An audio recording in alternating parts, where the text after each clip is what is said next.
Հերթական անգամ գործ ունենք Նիկոլ Փաշինյանի կառավարման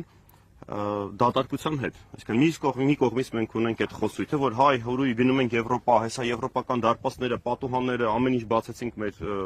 երկրի առաջ, տնտեսվարողի առաջ, ու մյուս կողմից վերջի 5 տարիներին եթե նայում ենք, միայն աճել է մեր գյուղմթերքի արտահանման ծավալները դեպի Ռուսաստանի Դաշնություն, դեպի ԵՄ, այսինքն որևէ քայլ չի արվել դեպի ՌԴ եւ ԵԱՏՄ։ Ոչ մի քայլ չի արվել, որպեսզի մեր տնտեսվարողներին սովորեցնեն, տրեյնինգներ անեն, չգիտեմ, բերեն այն ստանդարտները, որը պետք է Եվրոմիության համար։ Ընդ որում, դրանք ավելի բարդ չեն, դրանք շատ հաճախ ավելի պարզեցված են, ավելի հեշտ են, ուղղակի տարբեր են։ Բացարձակ տարբեր են այն ստանդարտներից, որոնք ունենք մենք ԵԱՏՄ-ի հետ կապված։ Ու հերթական անգամ մենք ունենք խոսույթ, որ գնում ենք այստեղ ու 0 քայլ իրականությունն մեջ, 0 քայլ գետնի վրա, որ պատրաստվենք այն ամեն ինչին, ինչի մասին իրենք խոսում են։ Քայլեր Գեորգ Գորգիսյանը շատ կուլտուրական մարդ է։ Ես ասեմ հետեւյալը, ոչ թե այդ խոսույթն է, որ դատարկությունն է, սուտ են ասում դες։ Դες խափում, հա, դες պրոստը խափում են, ինչ են ասում։ Ասում են մենք որոշել ենք ուշադիր, ռազմավարական որոշում ենք ընդունել, որ ստեղծել ենք մոդուլային ատոմակայան։ Հիմա մոդուլային աշխարհում չկա մոդուլային ատոմակայան, բայց նախ եղած ատոմակայանը փակում է։ Հիմա Ժորժ ջան, նախ եղած, էսի նախ էս մի կա։ Հիմա սա վարկերի տակ ամբողջ բանկային համակարգը կառուցվածան այվեզերի վարկերով։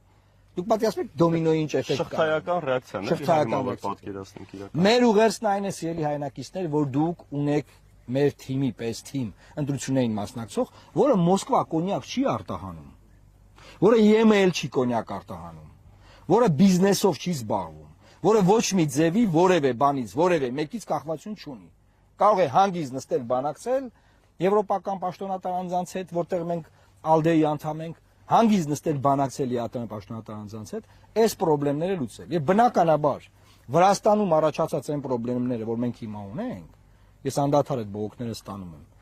որ ոնց են մեր բեռնատարները մտնում եւ ուղարկվում ինչ-որ ստուգումների ու երկար մնում ինչ-որ անհավանական ժամանակներով ու չկա մարդ չկա դրանով զբաղվի։ Այս բոլոր խնդիրները դուք ծերի հայրենակիցներ կարող եք լուծել։ Հունիսի 7-ին գնալով ընտրական տեղամասեր, վերցնելով թիվ 19 քվեաթերթիկը քվեարկում եք Լուսավոր Հայաստան կուսակցության օգտին եւ այս խնդիրները մենք լուծում ենք։ Դրան էլ գումարվելու է,